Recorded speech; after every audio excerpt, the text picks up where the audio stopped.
Good morning everyone. आप सभी का बहुत बहुत स्वागत है अपने इस थर्ड सेशन में, जहाँ पे हम इंश्योरेंस के जो बहुत सारे प्रिंसिपल्स अपने बाकी हैं उन पे बात करने वाले हैं। मैं आपको कुछ दिखा देता हूँ कि हम क्या क्या करने वाले हैं ताकि आपको एक ओवरऑल आइडिया लग जाए। हमने already principle of utmost good faith, वेरी फिडेई, प्रिंसिपल ऑफ इंडेमिनिटी और अप्रोक्सीमेट कॉज और जो इंश्योरेंस मार्केट होता है उसके बारे में फुल फुल डिटेल में हमने डिस्कस किया था। आज हम कुछ इंश्योरेंस के अदर प्रिंसिपल्स होते हैं। प्रिंसिपल ऑफ सब्रोगेशन होता है। Give me 1 minute.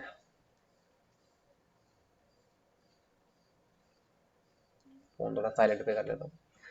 Principal of subrogation है। इसके अलावा प्रिंसिपल ऑफ कंट्रीब्यूशन है। ये कैसे काम करते हैं, क्या क्या फैक्टर्स होते हैं प्रिंसिपल ऑफ कंट्रीब्यूशन के, अलग बहुत सारे पॉइंट्स पे बात करने वाले हैं। प्रिंसिपल ऑफ लॉस मिनिमाइजेशन, ये काफी इंपॉर्टेंट है।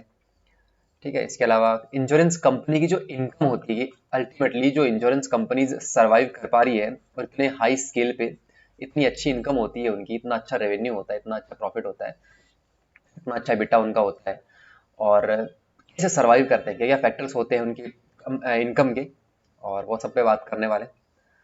प्रीमियम क्या होता है, और प्रीमियम भी बहुत सारे टाइप के होते हैं। रिस्क प्रीमियम होता है, नेट प्रीमियम होता है, लॉजिंग होती है, उन पे बात करने वाले हैं। क्या फैक्टर्स होते हैं प्रीमियम को कैलकुलेट करते टाइम। एक्चुअलीज क्या होता है, आईटी की लैंग्वेज में इनको डेवलपर्स बोलते हैं और इंश्योरेंस की लैंग्वेज में इनको एक्चुअलीज बोलते हैं, जो प्लान्स डिजाइन करते हैं, जो आप पढ़ते हो ना 914 है, सॉरी ये तो आपको नहीं समझ में आएगा। जीवन उमंग है, मान लीजिए जीवन उत्सव है, ठीक है, और न्यू इंडोमेंट प्लान है, बहुत सारे, जैसे निवेश प्लस है। इसके अलावा बहुत सारे प्लान्स होते हैं, इंडोमेंट प्लान्स होते हैं, और टर्म इंश्योरेंस होती है, जीवन आनंद है, चाइल्ड लाइफ प्लान्स होते हैं, मनी बैक प्लान्स होते हैं। तो वो डेवलप करने में इनका सबसे बड़ा योगदान होता है, या फिर मैं अगर बोलूं तो यही डेवलपर्स होते हैं, तो कोई गलत नहीं होगा। ठीक है। सब चीज की नॉलेज होती है, मार्केट की पूरी नॉलेज होती है कि कॉम्पिटिटिव जो प्रोडक्ट है मार्केट में, जो हम लॉन्च करने वाले हैं, उसके कंपटीशन में कौन सा प्रोडक्ट है, चाहे वो एसबीआई लाइफ बेच रही है, चाहे वो आईसीआईसीआई लाइफ बेच रही है, तो उनका कंपटीशन किस प्लान से होने वाला है, उस प्लान को पूरा स्क्रूटनी करके, उसके पूरे फीचर्स को देख के, उसकी पूरी कोडिंग को देख के ये प्लान्स डिजाइन करते हैं। ठीक है। प्रीमियम क्या होता है, प्रीमियम कैसे कैलकुलेट होता है, सब पे बात करने वाले हैं। ठीक है। सम एश्योर्ड क्या होता है, मोर्टेलिटी टेबल क्या होती है। तो आज की क्लास में टर्म्स पे थोड़ी बात करने वाले हैं, क्या कौन से फैक्टर्स होते हैं जो अफेक्ट करते हैं प्रीमियम को। इसके अलावा नेट प्रीमियम और रिस्क प्रीमियम क्या होता है, नेट प्रीमियम मतलब किसको बोलते हैं, रिस्क प्रीमियम क्या होता है, कुछ इंपॉर्टेंट पॉइंट्स होते हैं। लॉजिंग क्या होता है, लॉजिंग एक बहुत इंपॉर्टेंट वर्ड है, लॉजिंग क्या होता है। तो ऐसे टर्म्स है जिनको ना आप डायरेक्टली यू नो उसके वर्ड से नहीं समझ, जैसे एक्स्ट्रा प्रीमियम है तो आपको लगता है कि यार एक्स्ट्रा प्रीमियम ये ना चार्ज करेगा। लॉजिंग से क्या समझोगे आप, लॉजिंग से क्या समझोगे। तो ये से कुछ टर्म्स होती हैं जो हमको नहीं समझ में आती, तो वो क्लासेस से ही समझ में आती है। तो एडवर्स सिलेक्शन क्या होता है, एडवर्स सिलेक्शन भी बात करेंगे। तो बहुत सारे आज की क्लास में हम चीज़ों को लेके चलेंगे, इंपॉर्टेंट होने वाली है। पीपीटी भी मैंने अच्छे से आज डिजाइन कर दी है, तो उसकी भी टेंशन आपको नहीं है। चलिए, ये क्या, मैंने ऑलरेडी क्लास अभी रिकॉर्ड करी थी, उसमें आवाज़ नहीं है तो मेरे को वापस करनी पड़ रही है। टेलीग्राम है, आपको मिल जाएगा, पीडीएफ वगैरह इसकी मिल जाएगी। कुछ डाउट रहता ही है तो मैं मेल कर दीजिए आप, मैं कोशिश करता हूँ हर मेल का रिप्लाई करने का। और इंस्टाग्राम पे पूछ सकते हो, यहाँ से भी। ये कुछ छोटे मोटे एग्जाम्स हैं जो मैंने कुछ थ्रू आउट द जर्नी निकाले हैं। मैंने इंटरव्यूज में अपेयर हुआ हूँ, जीडीपी किया है, और इसके अलावा इंश्योरेंस में और बैंकिंग सेक्टर में काम किया है। एलआईसी क्लास 2 ऑफिसर मैंने वर्क किया है 1.5 साल के लिए। ये दोस्तों, चलते हैं अपने इम्पोर्टेंट कॉन्सेप्ट पे, जहाँ पे फर्स्ट जो चीज हम पढ़ने वाले हैं जो है प्रिंसिपल ऑफ सब्रोगेशन। सब्रोगेशन का सिद्धांत क्या बोलता है, let's have a look into it. Meaning क्या होता है, सब्रोगेशन का मीनिंग क्या होता है। अगर सब्रोगेशन को हम मेरी लैंग्वेज में समझाऊं तो ऐसा समझ सकते हैं कि लॉस जो होता है ना, मान लीजिए, पहली बात तो इसको ये समझिए, प्रिंसिपल ऑफ सब्रोगेशन का मतलब क्या होता है। एक गाड़ी इधर से आई, एक गाड़ी इधर से आई, ठीक है, दोनों गाड़ी आपस में ठुक गई। इसका इंश्योरेंस था, गलती इसकी थी, ठीक है। तो इसने क्लेम किया कि आप है ना मेरे को पैसे दे दो, मतलब इसका इंश्योरेंस है, आपको पता है इसका इंश्योरेंस है, तो ये क्लेम करेगी, इसको इसको बोलेगी कि तू पैसे दे दे मेरे को। लेकिन डायरेक्टली इसको बोल नहीं सकती। ये क्या करेगी, इंश्योरेंस कंपनी को बोलेगी कि मेरी जो है ना बाइक ठुक गई है, मेरी कार ठुक गई है। तो ये कंपनी क्या करेगी, ये कंपनी इससे पैसा लेगी।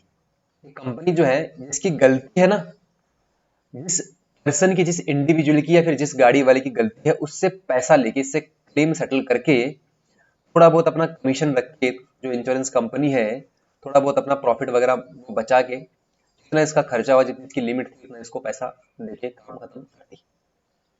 अल्टीमेटली ये समझ सकते हो, और लैंग्वेज में अगर समझाना है तो मैं आपको समझा देता हूँ।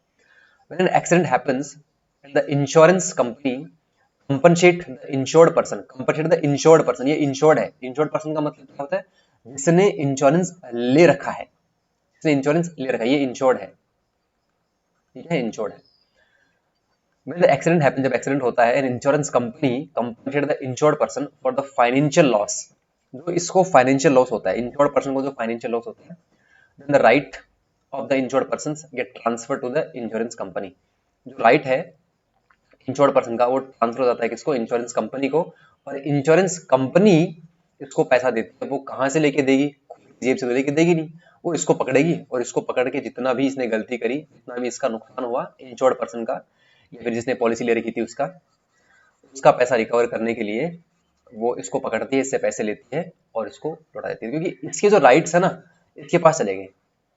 सिंपल सी बात है, क्योंकि भैया इस इंश्योर्ड पर्सन ने इसको पैसा दिया था, इसको पैसा दिया था, किसको, इंश्योरेंस कंपनी को पैसा दिया था कि जब भी मेरे साथ में कुछ होता है आप मुझे पैसे दोगे, मुझे नहीं पता कहां से दोगे। तो इसके राइट्स इसके पास में है। अब ये इसको पकड़ेगी, और इसको पकड़ के जो इसका नुकसान हुआ इसे लेगी, कुछ अपना कमीशन रखेगी और इसको चुका देगी।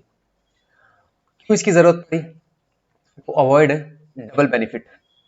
Insured person should not take claims money. Insured जो person होता है should not take claim money from insurance company as well as from third party.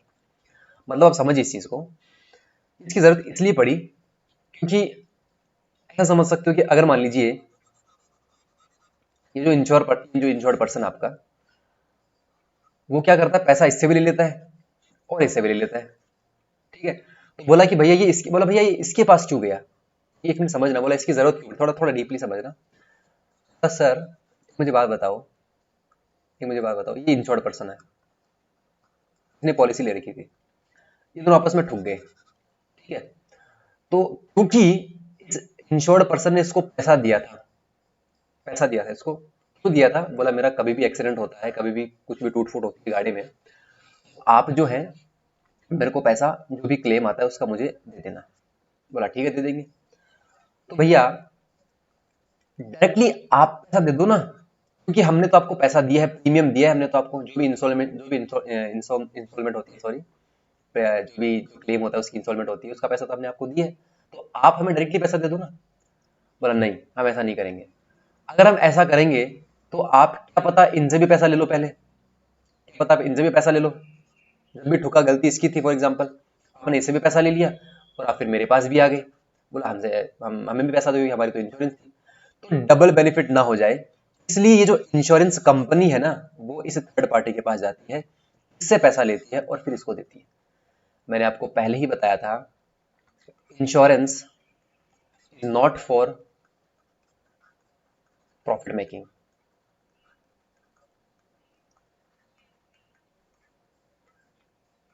Profit making का धंधा नहीं है, यहाँ पे प्रॉफिट मेकिंग नहीं होता। यहाँ पे इंसिडेंट कुछ हो जाता है, अचानक से कुछ अनएक्सपेक्टेड चीजें हो जाती है, तो वहां पे आपको कंपनसेट करने के लिए, वहां पे थोड़ा सा चीजों को मतलब शांत करने के लिए इंश्योरेंस का यूज होता है, इसलिए ये जरूरत पड़ी। एज विद थर्ड पार्टी मतलब इसने दिया तो avoid double benefit, insured person should not take claims money from insurance company as well as third party. Once the claim paid, the insurance company gets the right to recover the money from the third party responsible. मतलब वो क्या करती है, recover करती है third party से, और जो पैसा उससे लेती है, और जो इंश्योर्ड पर्सन है जिसका एक्सीडेंट हुआ है उसको पैसे दे देती है। सिंपल बात। डेफिनेशन, सब्रोगेशन जो एक वर्ड है उसका मीन क्या होता है, transfer the rights from the insured person to insurance company after settlement of the claim. Insured person है, राइट ट्रांसफर हो गए इंश्योरेंस कंपनी को। मैंने बताया आपको, जैसे ही एक्सीडेंट हुआ, जो राइट्स है क्लेम के वो किसके पास चले जाएंगे, इंश्योरेंस कंपनी के पास से चले जाएंगे। यहाँ पे भी इंश्योरेंस कंपनी लिख रहा हूँ, हमेशा याद रखना, यहाँ पे मैं लिख रहा हूँ जिसका एक्सीडेंट हुआ है, जो इंश्योर्ड है, और यहाँ पे मैं लिख रहा हूँ थर्ड पार्टी, ठीक है, हमेशा ये लिख रहा हूँ, तो आप कंफ्यूजन मत करना इसमें। इसके पास राइट्स चले जाते हैं क्लेम सेटलमेंट के, ये इससे पैसा नहीं ले सकता। अगर इससे पैसा लिया तो आप कर लो अपने आप, फिर तो अपने आप ही कर लो फिर तो आप। मान लीजिए डिस्प्यूट हो गया, यहाँ पे डिस्प्यूट हो गया, बोला ये पैसे नहीं दूंगा मैं, तेरी गलती है, तो कहाँ जाएगा वो आदमी? तो इसके पास जाएगा ना, क्योंकि इसकी तो इंश्योरेंस थी। डिस्प्यूट हो गया फॉर एग्जाम्पल इनके बीच में, बोला मैं तो पैसा नहीं दूंगा, इसको मतलब नहीं है, इसको इसकी तो इंश्योरेंस पॉलिसी है, ये इसके पास जाएगा, इंश्योरेंस कंपनी के पास जाएगा, ये इंश्योरेंस कंपनी अपना देख ले, क्योंकि इसके पास राइट्स आ गए, इसके पास राइट्स आ गए। सिंपल एक्सप्लेनेशन करूं अगर मैं, तो suppose A third party driver cause an accident, the insurance company, the insured person, जो इंश्योरेंस कंपनी है वो क्या करती है, पे करती है इंश्योर्ड पर्सन को, जिसका इंश्योरेंस है इसको, यह है इंश्योर्ड, यह है इंश्योरेंस कंपनी, और यह है third party. Now the insurance company can recover the amount from the third party driver, third party driver से वो क्या करती है, इंश्योरेंस अमाउंट रिकवर करती है और इसको पैसे दे देती है। ये पूरा प्रोसेस होता है प्रिंसिपल ऑफ सब्रोगेशन का। कॉमन डेफिनेशन में आपको बताई दी, तो पढ़ लेना, ये मैं अभी बताया। स्पेशल पॉइंट क्या होता है, sometime due to knock knock agreement mutual cancellation हो जाता है, कंपनीज में cancel recovery and bear their own losses. ये एक स्पेशल पॉइंट है, थोड़ा इसको समझिएगा। मान लीजिए मैं इसको थोड़ा सा एक्सप्लेन करता हूँ, ये है एक अपने पास में इंश्योरेंस कंपनी, यह इंश्योर्ड, मैं हमेशा यही लिख रहा हूँ ताकि आप कंफ्यूजन में ना रहे, और ये अपने पास में है थर्ड पार्टी, यह इंश्योर्ड, समझ में आई? इनके बीच में एक्सीडेंट हो गया, knock knock situation agreement, mutual cancellation हो गया कि भैया म्यूचुअल कैंसिलेशन हो गया। अब हमें नहीं पता कि किसकी गलती है किसकी गलती नहीं है, कुछ डिसाइड नहीं हुआ अभी तक। कभी कभी होता है ना कि यार सब अपने आप में राजा होते हैं, मानते ही नहीं वो पैसा देने के लिए, उस कंडीशन में क्या करेंगे? तो मान लीजिए अब नहीं पता कि किसने किसको ठोका है, इसने इसको ठोका है कि इसने इसको ठोका है कि नहीं, नहीं पता वो चीज। तो आपको पता कि इसकी तो इंश्योरेंस है, ये तो इंश्योर्ड है, इसकी इंश्योरेंस, ये कहाँ जाएगा, ये जाएगा अपने पास, इसके पास तो कोई ऑप्शन नहीं है, ये तो जिद्दी आदमी है, ये तो जिद्दी आदमी है। ये जो इंश्योर्ड पर्सन है ये जाएगा किसके पास में, इंश्योरेंस कंपनी के पास में, बोला भैया मुझे नहीं पता, मैंने आपको प्रीमियम पे किया है, मैंने आपको प्रीमियम पे किया है, मुझे पैसा चाहिए, मेरा जो एक्सपेंस हुआ है, मेरा जो खर्चा हुआ है, मुझे पैसा चाहिए, मेरा जो नुकसान हुआ उसका मुझे पैसा चाहिए। सिंपल प्रोसेस क्या है सब्रोगेशन का, राइट्स इसके पास चले गए, अब ये कैसे ना कैसे करके इंश्योरेंस का जो पैसा होती है वो इसको इंश्योर्ड को देगी, अगर नहीं देगी तो फिर यहाँ पे जो ब्रीच हो जाता है प्रिंसिपल्स का, वो खत्म हो जाता है, मतलब वो टूट जाता है। ये कंपनी जाएगी इसके पास में, सिंपल वही प्रोसेस है, थर्ड पार्टी के पास में। अब ये कंपनी हो चाहे कोई भी भगवान हो, कोई भी हो, थर्ड पार्टी के पास जाएगी, ये तो अपने आप में राजा है, तो कौन है राजा है, ये तो मानेगा ही नहीं, ये तो बोलेगा कि मुझे नहीं पता, मेरा कोई नुकसान नहीं है। तो ये जो केस है, ऐसी कंडीशन के अंदर अगर सेटलमेंट हो जाता है तो ठीक है, वरना ये केस कहाँ जाते हैं, ऑम्बुड्समैन के पास। जो इंश्योरेंस ऑम्बुड्समैन होता है, जो ऐसे केस को देखते हैं, मैंने आपको पहले ही बताया था ऑम्बुड्समैन के बारे में, वो इसके पास जाता है। यहाँ से भी अगर कुछ रिजल्ट नहीं निकलता है, कुछ पता नहीं चलता है, क्योंकि भाई ये तो म्यूचुअल चीजें हैं, कुछ नहीं पता चलता है, ठीक है, कुछ रिस्पॉन्स नहीं आता है, ये सारी की सारी जिम्मेदारी किसकी है, इंश्योरेंस कंपनी की है, कि वो अपनी पॉकेट से इसको पैसा देगी, वो अपनी पॉकेट से इसको पैसा देगी, इसकी कोई वैसा नहीं कि हम मुझे इससे रिकवर करने ही करने हैं, वो बाद में इसकी जिम्मेदारी है, वो इसकी जिम्मेदारी है, पैसा इससे रिकवर करेगी, थर्ड पार्टी से रिकवर करेगी और इंश्योर्ड पर्सन को देगी, इसकी जिम्मेदारी है। अब ये कैसे ही करके दे, अब इसका कोई मुद्दा ही खत्म हो जाता है यहाँ पे, अब मुद्दा सिर्फ इसका और इसका, ये जाएगी सिर्फ और सिर्फ ओम्बुड्समैन के पास में, अगर राजी खुशी नहीं होती है तो ये ओम्बुड्समैन के पास जाते हैं, यहाँ से कुछ नहीं होता है, जनरली यहाँ से हो जाता है तो फिर ये अपनी पॉकेट से पैसा देती है, अगर नहीं होता है तो। This is all about principal of subrogation. I hope आपको क्लियर हुआ होगा बहुत अच्छे से।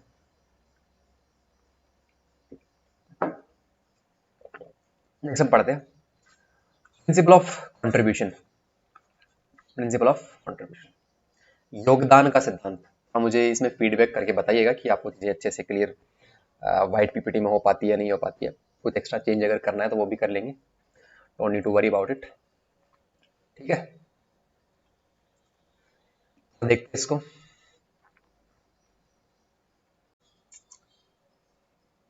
Ready for the next principle, principle of contribution. Principle of contribution की बात करेंगे, इंपॉर्टेंट है, काफी काफी इंपॉर्टेंट है, कुछ इनमें डिफरेंसेस भी है, कुछ मैं चीजें बताऊंगा आपको, थोड़ा कंफ्यूजन भी होगा शायद प्रिंसिपल ऑफ सब्रोगेशन में। बोला सर मोस्टली जो ना, अगर मान लीजिए 2% का एक्सीडेंट नहीं होता है, एक का ही होता है, तब हम क्या करेंगे, तो वहां पे कुछ चीज के वो भी है कि एक पर्सन है मान लीजिए, और एक पर्सन है जो जाके ठुक जाता है, तो वहां पे प्रिंसिपल ऑफ सब्रोगेशन नहीं लागू होता। वो 2 जब आदमी होंगे ना मिनिमम तभी लागू होता है और लाइफ इंश्योरेंस में नहीं लागू होता, वो जनरल इंश्योरेंस में लागू होता है। लाइफ इंश्योरेंस में कैसे करोगे? कौन सी गाड़ी का नुकसान होता है लाइफ इंश्योरेंस में, मुझे बताना। लाइफ इंश्योरेंस में कौन सी गाड़ी टूटती है आपकी? मर जाओगे तभी होगा ना वो। तो सिंपल बात है, जब 2 गाड़ियां मिनिमम होती है तब प्रिंसिपल ऑफ सब्रोगेशन लागू होता है, अदरवाइज तो नहीं लागू होता। मैं बताऊंगा आपको, टेबल में बताऊंगा पूरा, टेंशन मत लीजिए आप। प्रिंसिपल ऑफ कॉन्ट्रीब्यूशन की बात करते हैं, इंपॉर्टेंट है काफी। मीनिंग देखते हैं इसका क्या होता है। The principle of contribution applies when a person has taken insurance for the same subject matter, same property, asset, कोई भी प्रॉपर्टी या फिर एसेट होता है, from more than one insurance company. In case of losses, all the insurance companies share the claim amount proportionately according to the sum insured. इसको मतलब ऐसा समझ लीजिए, मैं आपको एक सिंपल लैंग्वेज में बताता हूँ। एक पर्सन है, इसके पास कोई प्रॉपर्टी है, ये XYZ जो भी है, ये क्या करता है, ये आदमी इस सेम प्रॉपर्टी का इंश्योरेंस अलग अलग कंपनी से ले लेता है। इससे भी ले लिया, इससे भी ले लिया और इससे भी ले लिया, ठीक है। इसने बोला कि भैया, मतलब ये क्या सोच रहा है कि अगर मान लीजिए प्रॉपर्टी चोरी हो गई, कुछ भी हो गया इसके साथ में, तो मैं इसका क्लेम जो है इससे भी ले लूंगा, इससे भी ले लूंगा और इससे भी ले लूंगा। मान लीजिए प्रॉपर्टी की जो कीमत है वो 10 लाख रुपए, और ये जो कंपनी इंश्योरेंस करके जाएगी वो मैक्सिमम 6 से 7 लाख का करके जाएगी। इससे भी 6 से 7 लाख का हो गया, इससे भी 6 to 7 लाख का हो गया। तो अगर मिनिमम भी देखें तो 21 लाख का इंश्योरेंस हो गया। प्रॉपर्टी की कीमत कितनी थी? 10 लाख रुपए थी। ये थोड़ा शाना आदमी था, तो इसने ऐसा तो कुछ दिमाग लगाया, लेकिन डेटा इसको पता नहीं कि अवेलेबल है ऑल ओवर द सब चीज़ें अवेलेबल है, तो उसको पता लग जाता है, कंपनी को पता लग जाता है, भले ही आप डिटेल भरो नहीं भरो, उसको पता लग जाता है, ठीक है। वो चेक करते हैं पूरा प्रॉपर्टी इंश्योरेंस में स्पेशली। तो वो क्या करते हैं, जितना सम एश्योर्ड था ना, तो उनका डिवाइड कर लेते हैं, जो क्लेम होता है वो डिवाइड कर लेते हैं आपस में। फॉर एग्जाम्पल, यहाँ से सम एश्योर्ड जो था वो 6 लाख का था, यहाँ से भी कितने का था? 6 लाख का था, और यहाँ से भी कितने का था? 6 लाख का सम एश्योर्ड था। सम एश्योर्ड का मतलब जो अमाउंट वापस देना होता है वो, मतलब और भी मैटर चीजें होती है सम एश्योर्ड में, मैं आपको पढ़ाऊंगा पूरा जब सम एश्योर्ड की टर्म्स आएगी उस टाइम पे। तो वो क्या करते हैं, जो 10 लाख का इनका जो मतलब इसका क्लेम जो आया वो 6 लाख का देना था, 6 लाख का क्लेम देना था इसको, तो 2 लाख ये दे देगी, 2 लाख ये दे देगी, 2 लाख ये दे देगी, मतलब कंट्रीब्यूट कर देती है वो। मैं आपको एग्जांपल से समझाऊंगा, बस अभी के लिए आप इतना समझ लीजिए कि कंट्रीब्यूशन होता है। आप सेम प्रॉपर्टी का इंश्योरेंस अगर आपने 3 अलग अलग कंपनी से करवा रखा है, तो आप कभी भी इस प्रॉपर्टी का फुल सम एश्योर्ड जैसे 6 लाख 6 लाख 6 लाख नहीं ले सकते, आपको कंट्रीब्यूशन करके वो कंपनियां देगी। यहाँ तो आपको प्रॉफिट हो जाएगा। फिर क्लेम आपका 6 लाख का मिलना था, मिल आपको 21 लाख गए, ये तो क्या हो गया? ब्रीच हो गया ना। ये तो आपको प्रॉफिट हो गया, और insurance is not about profit, है ना। The principle of contribution applies when a person has taken insurance for the same subject matter, same property हो सकती है, सेम एसेट हो सकता है, from more than one insurance company. In case of losses, the insurance company share the claim amount proportionately according to the sum assured. मैं आपको example से समझाऊंगा आगे। इंपॉर्टेंट पॉइंट क्या है, the principle applies only in general insurance, जैसे fire insurance हो गया, मरीन इंश्योरेंस हो गया, प्रॉपर्टी इंश्योरेंस हो गया। मान लीजिए किसी कंपनी में आग लग गई आपकी, ठीक है, आग लगने से कोई प्रोडक्ट आपका खराब हो गया। अब आपको लगा कि मैं जो इसका क्लेम है वो इस कंपनी से भी ले लूंगा, इस कंपनी से भी ले लूंगा और इस कंपनी से भी ले लूंगा, लेकिन वो बाद में पता लग जाएगा आपको, आपका प्रोडक्ट अगर मान लीजिए 5 लाख का खराब हुआ है, तो ऐसा नहीं है कि ये 5 लाख ये दे देगी, 5 लाख ये दे देगी, 5 लाख ये दे देगी, ऐसा नहीं होता उसमें। बंद करना नील कमरे को यार, ठीक है। वो क्या करेंगे, जो भी आपका सम एश्योर्ड होगा, जो भी आपका क्लेम होगा, जो भी आपका क्लेम होगा, पहली बात तो जो आपका क्लेम होता है वो आपकी या तो इंश्योरेंस लिमिट के बराबर होना चाहिए। आपकी जो इंश्योरेंस लिमिट थी वो मान लीजिए 10 लाख थी, ठीक है, तो आपका नुकसान जो 15 लाख का हो गया, तो तीनों कंपनियां मिलकर कभी भी 15 लाख रुपए नहीं देगी। तो मैंने आपको बहुत पहले बता दिया था, 15 लाख कभी नहीं देगी वो आपका, जितनी लिमिट है ना इंश्योरेंस की, जितनी लिमिट है आपकी उतना ही देगा। नुकसान आपका चाहे 20 लाख का हो रहा है, 1 करोड़ का हो रहा है, डजंट मैटर। सिंपल चीज समझिए, हमेशा कभी भी इंश्योरेंस लिमिट से ऊपर का क्लेम कंपनियां नहीं देती है। 10 लाख का नुकसान हुआ, लिमिट आपकी 15 लाख की थी, कि भैया जब भी मुझको 15 लाख तक का नुकसान होगा ना, तो कंपनियां, मेरा रिस्क जो है वो सेफ है, तो कंपनियां कर सकती है। नुकसान आपका 20 लाख का हो गया, कंपनियां कभी भी जो एक्स्ट्रा 5 लाख का नुकसान हुआ है आपका, उसका पैसा नहीं देगी आपको, सिंपल बात है। 15 लाख तक देगी वो, अगर नीचे का होता तब दे देगी। अब बोला कि मैं 15 लाख इससे ले लूंगा, इससे ले लूंगा, इससे ले लूंगा, तो ऐसा नहीं चलेगा। वो सम एश्योर्ड जिसने जितना जितना आपने करवा रखा है उस हिसाब से वो आपको क्लेम रेशियो प्रोवाइड करेगी। मान लीजिए आप इसको प्रीमियम भरते हो, अब आप फॉर एग्जाम्पल आपको बताता हूं, आपका नुकसान हुआ 9 लाख का, आपकी लिमिट थी 15 लाख, मतलब नुकसान जो है वो बियर हो सकता है। नुकसान आपका 9 लाख का हुआ, मतलब 15 लाख की लिमिट थी आपकी कि 15 लाख तक का नुकसान होता है तो कंपनियां दे देगी, ये आपने इंश्योरेंस करवा रखा था। अब इसी मुझे बताइए, इसको प्रीमियम आप दे रहे थे, मान लीजिए इसका जो इसको प्रीमियम दे रहे थे 1 लाख, इसको दे रहे थे 2 लाख प्रीमियम, चलो 20,000 मान लेता हूं, वो तो बड़ा प्रीमियम हो जाएगा ना। 10,000 इसको प्रीमियम दे रहे थे, 20,000 इसको प्रीमियम दे रहे थे, और 30,000 आप इसको प्रीमियम दे रहे थे, अलग अलग प्रीमियम दे रहे थे। तो प्रीमियम के हिसाब से सम एश्योर्ड भी होगा, होता है जो पैसा आपको मिलता है वो सम एश्योर्ड होगा। ये आपको जो क्लेम जो आपका प्रीमियम होगा उस रेशियो में ही या फिर उसके आसपास में ही, कुछ कंपनियां थोड़ा अलग रखती है, उसके आसपास में ही आपका उसी रेशियो में ऑलमोस्ट आपका सम एश्योर्ड होगा। मान लेता हूं कि ये 2.5 लाख का है, ये 5 लाख का है, और ये 7.5 लाख का सम एश्योर्ड है कि नहीं। मतलब ये अगर 10 लाख प्रीमियम भर रहे हो आप, 10,000 प्रीमियम अगर आप भर रहे हो, तो जो कंपनी क्लेम देती है वो 2.5 लाख तक का क्लेम देती है। ये एक ऑलमोस्ट आप समझ के चलिए। अब जो सम एश्योर्ड जिस रेशियो में है उसी रेशियो में इस क्लेम का सेटलमेंट होगा। जो 9 लाख का आपका नुकसान हुआ है ना, ऐसा नहीं है कि 9 लाख आप इससे ले लोगे, 9 लाख इससे ले लोगे, 9 लाख इससे ले लोगे, ऐसा नहीं होता। जो क्लेम जो सम एश्योर्ड का रेशियो होगा, क्या कितना रेशियो है आप देखोगे, 1:2:3 है। तो 9 लाख को डिवाइड करेंगे इस रेशियो के अंदर और फिर हम इसको वापस सेटलमेंट करेंगे इसका। इतना समझ सकते हो आप। तो आप कैसे समझोगे? The principle applies only in general insurance. Life insurance में कैसे करोगे? लाइफ इंश्योरेंस में तो ये लगता ही नहीं है। मैं आपको पॉइंट और भी बताऊंगा कि देखिए अभी the principle applies only general insurance, जैसे फायर इंश्योरेंस हो गया, मरीन हो गया, प्रॉपर्टी हो गया, मोटर इंश्योरेंस हो गया, कार इंश्योरेंस हो गया, उनमें लगता ही, जनरल इंश्योरेंस में लगता है मोस्टली। लाइफ इंश्योरेंस के अंदर ऐसा नहीं होता कि भैया 10 लाख रुपए देने हैं, 10 लाख इस कंपनी से ले लेंगे, 10 लाख इससे ले लेंगे, 10 लाख इससे ले लेंगे, ऐसा नहीं होता इसमें। ठीक है, चलिए आगे देखते हैं क्यों इसकी जरूरत पड़ी। To prevent the insured person from making double profit by claiming the full amount from multiple companies. जो फुल अमाउंट जो लेते हैं मल्टीपल कंपनी से, उसको रोकने के लिए इसकी जरूरत पड़ती है। Insurance insure fairness. Loss is share proportionality by all companies. Loss जो है वो शेयर करती है प्रोपोर्शनेटली, जिस हिसाब से सम एश्योर्ड है, जिस हिसाब से प्रीमियम पे कर रहा है वो आदमी, उस हिसाब से उस रेशियो में वो क्या करती है, क्लेम को सेटल कर देती है। अभी मैंने एग्जांपल आपको देके बताया 10 के, 20 के और 30 के वाला। इसका मान लीजिए सम एश्योर्ड जो है वो 2 लाख है, इसका मान लीजिए है 4 लाख, इसका मान लीजिए है 6 लाख। तो मान लीजिए 12 लाख का नुकसान हुआ तो 2 लाख ये दे देगी, 4 लाख ये दे देगी और 6 लाख ये दे देगी। ठीक है, अगर मान लीजिए नुकसान हुआ है सिर्फ और सिर्फ 6 लाख का, 6 लाख का नुकसान हुआ है, तो 6 लाख के अंदर रेशियो कितना है, 2, 4 और 6 का रेशियो कितना आ जाएगा, 1 to 3 आ जाएगा ना। रेशियो के हिसाब से क्लेम सेटलमेंट होगा, तो 1 to 3 रेशियो आ जाएगा। तो 6 लाख को डिस्ट्रीब्यूट कर देंगे, कितना हो जाएगा बताइए, 1 लाख, 2 लाख और 3 लाख, इस हिसाब से डिस्ट्रीब्यूट कर देंगे। सिंपल बात है। अब कुछ इंपॉर्टेंट पॉइंट्स पे बात करते हैं। ये मैं आपको एग्जांपल देके समझा दिया है, वैसे कोई दिक्कत जरूरत नहीं हुई उसको समझाने की। A person ensure his property from 2 companies. मतलब एक पर्सन जो है वो इंश्योर करता है, इस प्रॉपर्टी का इंश्योरेंस करवाता है फ्रॉम 2 कंपनीज से।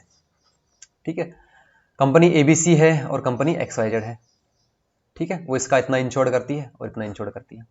टोटल जो इंश्योरेंस है वो कितना हो गया, 1.5 लाख का। मतलब 1.5 लाख तक का वो क्लेम पे कर सकती है। इंश्योर्ड का मतलब क्या होता है, 1.5 लाख तक का लिमिट है कि वो 1.5 लाख तक की वो पैसा उसको वापस दे देगा, जिसका नुकसान हुआ है उसको वापस दे देगा।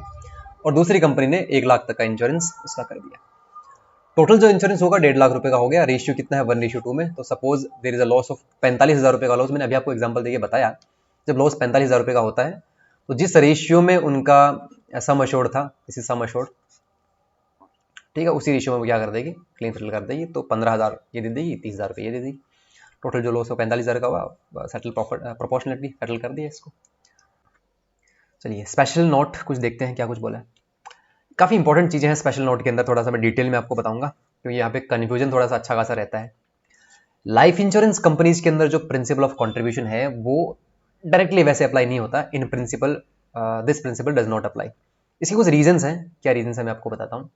Because in life insurance the human life value can not be measured and multiple companies can pay you the full assured amount. Multiple companies जो होती है, अगर आपने डिस्क्लोज करी है चीजें तो आपको फुल अमाउंट पे करेगी। मैं आपको बता देना चाहता हूँ, क्योंकि ये प्रीफिक्स होती है। आपकी लाइफ की वैल्यू कोई ऐसा नहीं है कि 10,000 रुपए ही है, 10 लाख रुपए ही आपकी लाइफ की वैल्यू, ऐसा फिक्स नहीं है।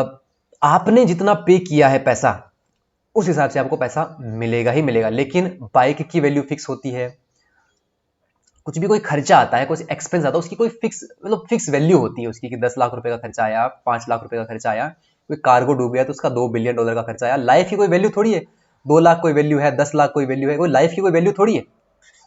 मैं आपको चीजें बताता हूँ। वैसे तो देखो लाइफ की बहुत वैल्यू है, लेकिन एक एग्जाम्पल से मैं आपको बताता हूँ। मैंने आपको क्या बताया, 3 चीजों से मैं आपको बताता हूँ। यहाँ पे मान लीजिए कोई जनरल इंश्योरेंस कंपनी है, अच्छे से आप समझना, और ये कोई प्रोडक्ट है, ठीक है, और इसने इस कंपनी से कोई ले रखा है इंश्योरेंस, इस कंपनी से इंश्योरेंस ले रखा है और इस कंपनी से इसने इंश्योरेंस ले रखा है। इसका जो खर्चा आया वो आया 5 लाख रुपए का। खर्चा कितना आया? 5 लाख रुपए। तो जैसा मैंने आपको एग्जांपल से समझाया कि इसका जो सम अश्योर्ड होगा, मान लीजिए इसका सम अश्योर्ड कितना है? 1 लाख रुपए है। इसका कितना है? 2 लाख रुपए है। इसका भी कितना है? 2 लाख रुपए है। और अगर 5 लाख का खर्चा आता है तो ऐसा नहीं है कि ये जो आपको है वो 5 लाख रुपए देगी, ये भी 5 लाख रुपए देगी, ये भी 5 लाख रुपए देगी, ऐसा नहीं है। दूसरे एग्जाम्पल से अगर मैं समझा दूं, मान लीजिए थोड़ा बड़ा एग्जाम्पल लेता हूं मैं। इसका जो सम अश्योर्ड है वो 5 लाख रुपए है, इसका जो सम अश्योर्ड है वो 10 लाख रुपए है, इसका जो सम अश्योर्ड है वो कितना है? 15 लाख रुपए। ठीक है, आपका जो खर्चा आया, वो खर्चा जो है कितना आया? 5 लाख रुपए का खर्चा आपका आया। ठीक है, खर्चा कितना आया? 5 लाख रुपए का खर्चा आया।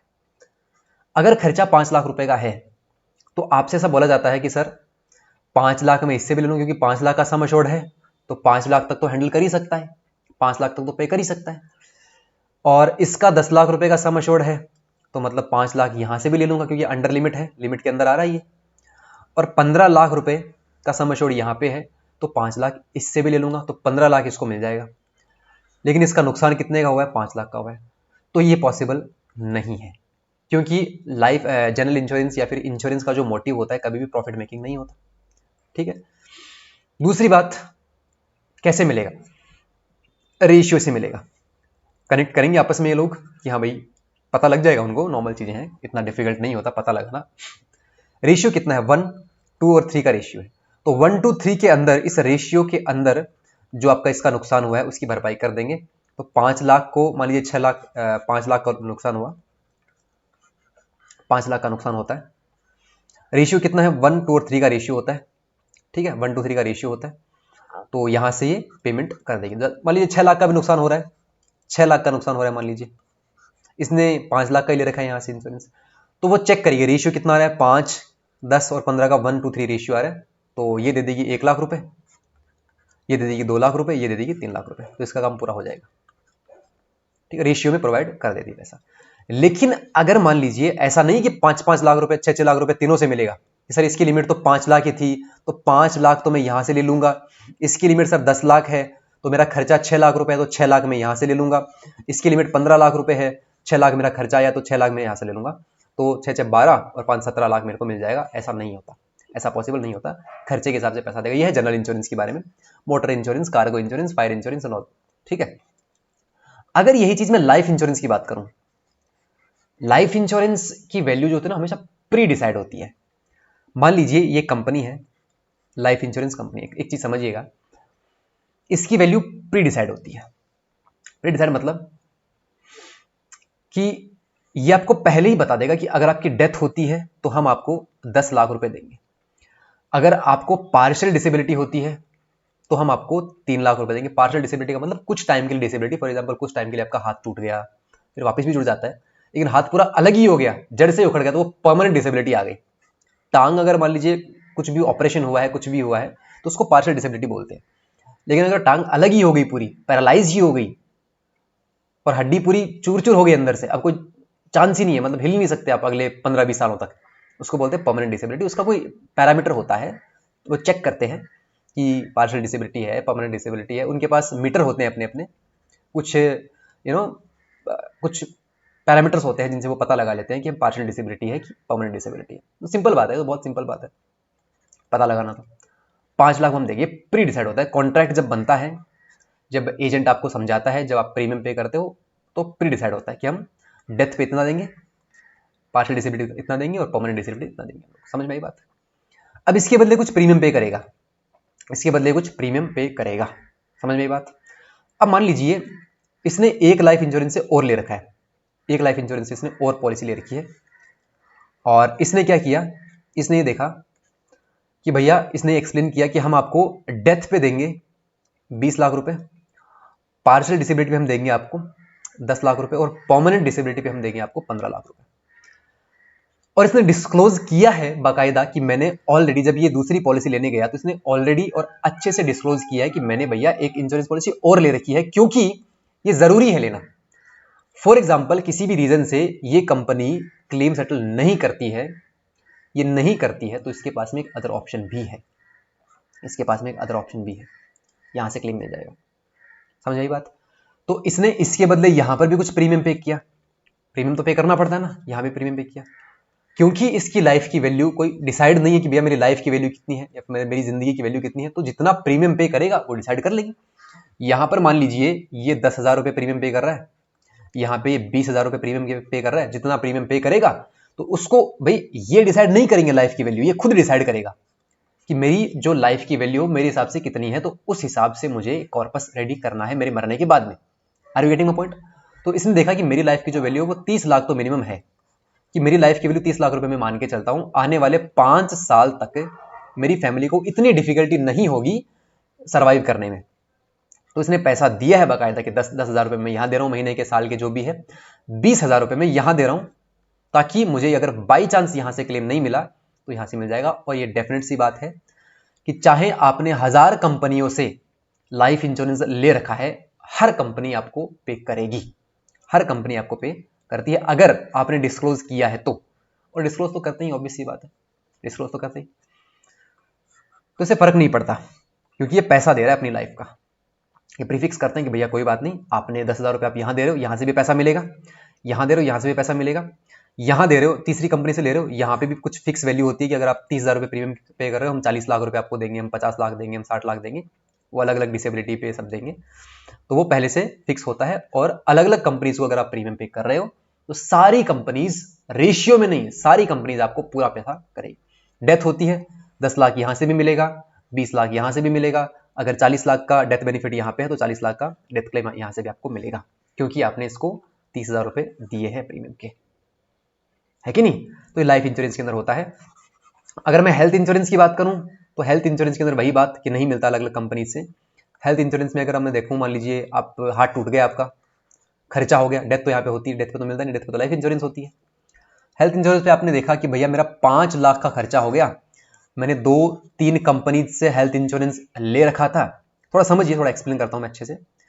मेरा 5 लाख का खर्चा हुआ, 5 लाख का खर्चा हुआ, बिल आया मेरा कितने लाख का, 3 लाख का खर्चा हुआ, नहीं 5 लाख की मेरी लिमिट थी, यहां से भी 5 लाख की लिमिट है, इंश्योरेंस लिमिट की बात कर रहा हूं, यहां से भी 5 लाख की लिमिट है इंश्योरेंस की, यहां से भी 5 लाख की लिमिट है, कि अगर मेरा 5 लाख तक का खर्चा होता है तो मैं अच्छे से मतलब कर सकता हूं बियर, है कि नहीं?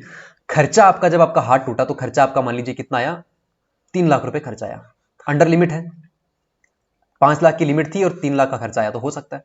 अब इसने बोला कि 3 लाख में यहां से भी ले लेता हूं, 3 लाख में यहां से भी ले लेता हूं, और 3 लाख में यहां से भी ले लेता हूं। खर्चा इसका 3 लाख ही आया, पैसा इसको 9 लाख मिल गया, तो ऐसा पॉसिबल नहीं है, क्योंकि यहां पे प्रॉफिट मेकिंग नहीं चल रहा।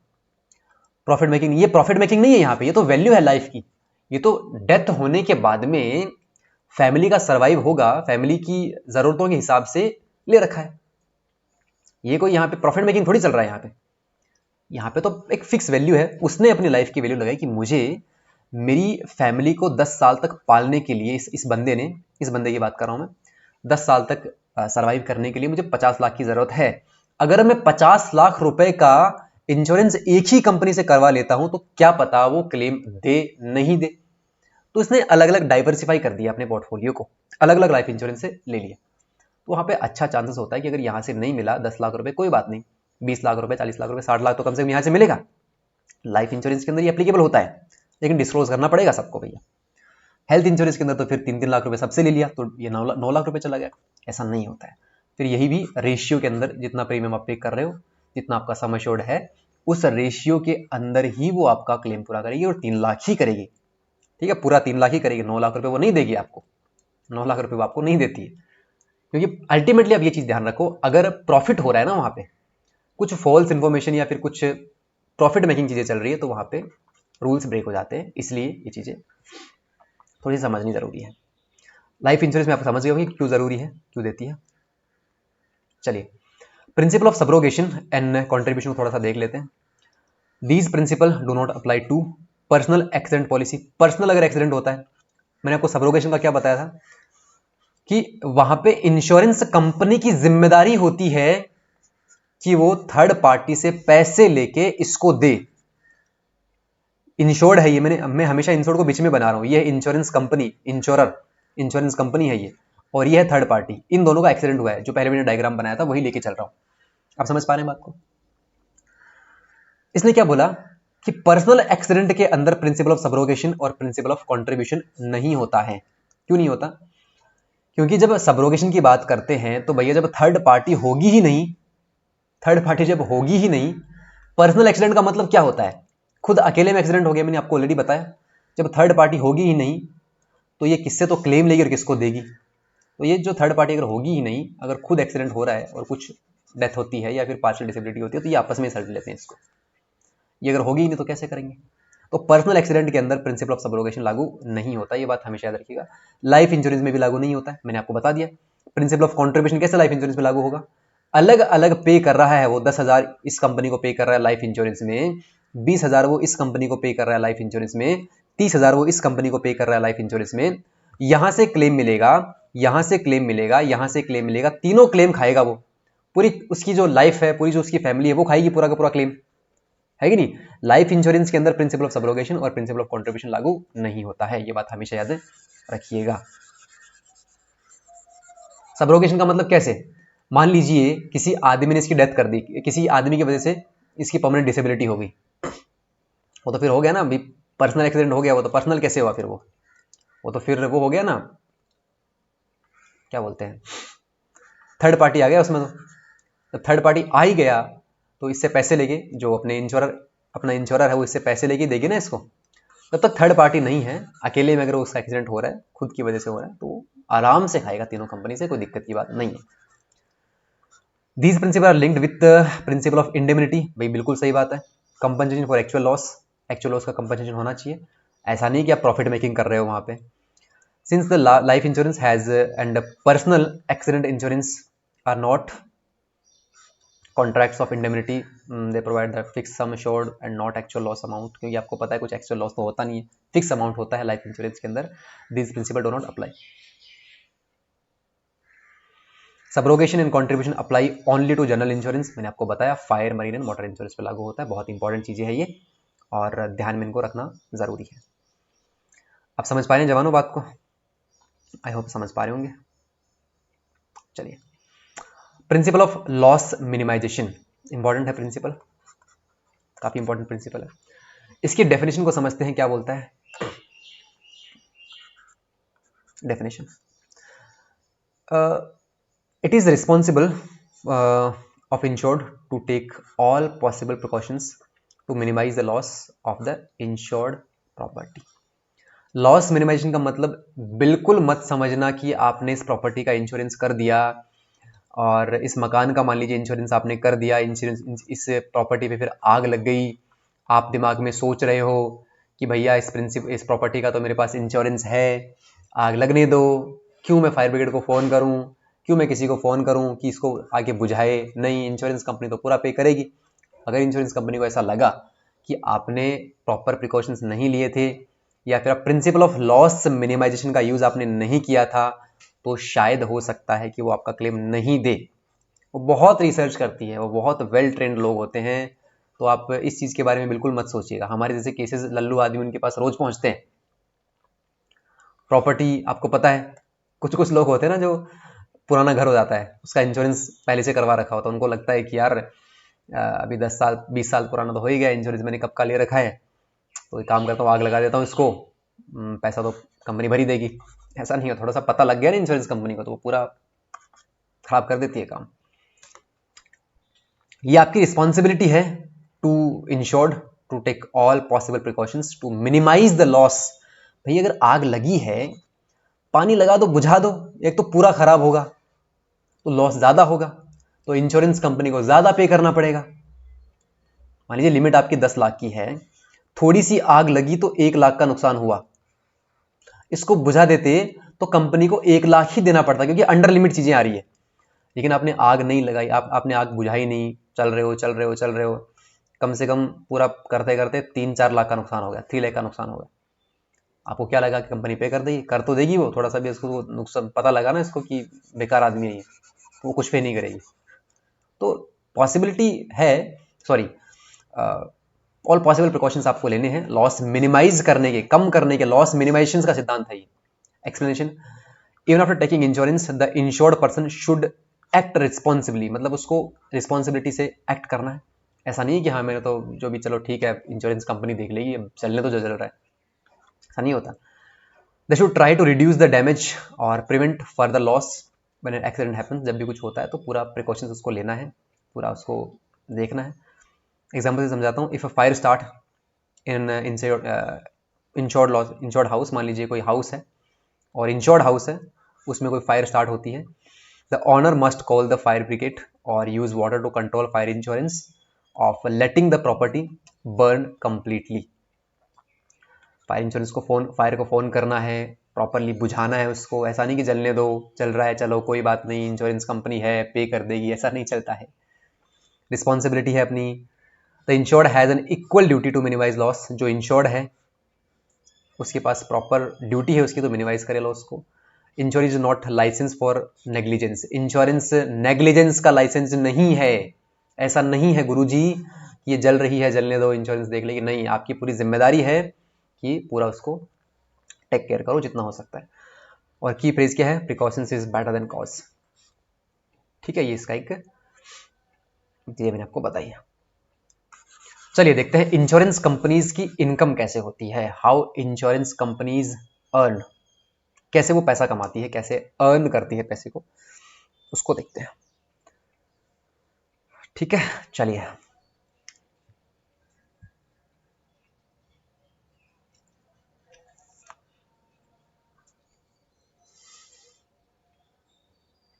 चला, इंश्योरेंस कंपनीज की इनकम कैसे होती है? पहली जो उसकी कमाई होती है वो premium collection through policy holder से होती है, जो वो प्रीमियम कलेक्ट करते हैं। आपको पता है प्रीमियम क्या होता है? मेन सोर्स जो होता है इनकम का वो प्रीमियम ही होता है। और return on investment made by the company, जो प्रीमियम वो कलेक्ट करती है, कंपनी है मान लीजिए, और ये बहुत सारे प्रीमियम कस्टमर्स हैं उनके, उनसे प्रीमियम कलेक्ट करती है, ये तो उनका मेन सोर्स हो गया। अब मान लीजिए प्रीमियम सफिशिएंट नहीं है, पॉलिसी स्टार्टिंग में छोटी इंश्योरेंस कंपनी है, तो जो भी इनसे प्रीमियम आता है, ऐसा तो है नहीं कि प्रीमियम ले लिया, अब किसी की अर्ली डेथ होगी तो मतलब फटाफट से प्रीमियम को यूटिलाइज कर दिया, ऐसा नहीं होता, टाइम लेती है प्रॉपर वो। और अच्छे खासे कस्टमर हो जाने के बाद में इतना फर्क भी नहीं पड़ता, इंश्योरेंस कंपनीज वैसे भी बहुत पैसा कमाती है यार। जो प्रीमियम कलेक्ट किया उसको वो क्या करती है? इन्वेस्ट भी करती है मार्केट में, अलग अलग फंड्स में, म्यूचुअल फंड्स वगैरह और कंपनीज में। ठीक है, एंजल इन्वेस्टर भी होते हैं और अलग अलग। और रिटर्न ऑन इन्वेस्टमेंट, जो इन्वेस्टमेंट आती है कंपनीज की, मेड बाय द कंपनीज, जो इन्वेस्टमेंट ROI जो उनका होता है वहां से भी वो अच्छा कमा लेती है। इन्वेस्टमेंट, पैसा इन्वेस्ट ही होता है सारा का सारा, ऐसा मत समझिए आपका पैसा कहाँ ही होता है, इन्वेस्ट होता है पूरा पूरा। प्रीमियम क्या होता है? प्रीमियम बार बार यूज कर रहा हूँ, एक बार इसकी एक्चुअल डेफिनेशन समझ लीजिए। The premium called collected should be sufficient enough to cover the companies expenses such as, जो प्रीमियम जो होता है ना वो इनफ सफिशिएंट इनफ होता है, इनफ सफिशिएंट होता है, तो मतलब बेयर ऑल द एक्सपेंसेस जो कंपनी के होते हैं, उनका क्लेम है, डेथ एक्सीडेंट है, इलनेस है, उनको वो क्लेम आराम से कर सकती है, इतना प्रीमियम उनके पास में हो जाता है। 1000 लोगों से जब प्रीमियम कलेक्ट करती है ना, तब जाके किसी 3-4 लोगों का एक्सीडेंट होता है, तो अब सोचिए यार, इतने लोगों से वो प्रीमियम कलेक्ट कर रही है, देना उसको इतने लोगों को ही है, तो क्या दिक्कत है बताओ। और एडमिनिस्ट्रेटिव जो एक्सपेंसेस होते हैं, सैलरीज वगैरह होती है, मैनेजमेंट होता है, एक्सपेंसेस होता है, वो भी सफिशिएंट होता है करने के लिए।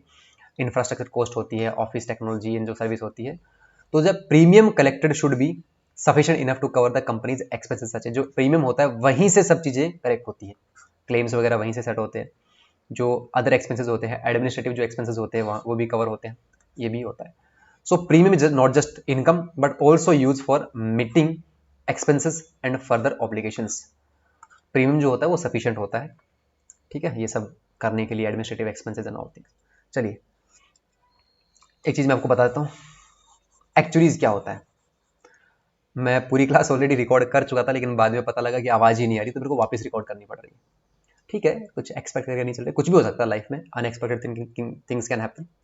वो लाइन आपने सुनी होगी ना, unexpected things can happen, unfortunate things can happen, but still there is a 1% chance, still there is hope, and that 1% is enough to make it big. What you think about matter क्या करता है, what you think about that 1%, बस भाई। एक्चुअलीज क्या होते हैं, वो specialist होते हैं इन इंश्योरेंस सेक्टर के अंदर। आप ऐसा समझ सकते हो कि जो एक्चुअलीज होते हैं ना, अगर आप आईटी की लैंग्वेज में बोलो तो ये क्या होते हैं, डेवलपर्स होते हैं,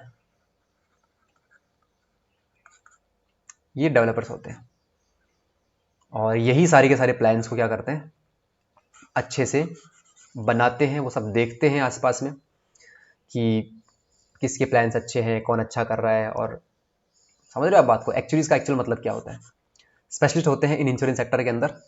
जो प्लान्स आप देखते हो, प्लान जैसे मान लीजिए जीवन उमंग हो गया, जीवन लाभ हो गया, है ना, और निवेश प्लस हो गया, यूनिट लिंक प्लान होता है, मार्केट लिंक प्लान होता है, 914 हो गया, बहुत सारे प्लान होते हैं, जीवन श्री हो गया, ठीक है, और जीवन आनंद हो गया, जीवन अमर हो गया, बहुत सारे प्लान्स होते हैं।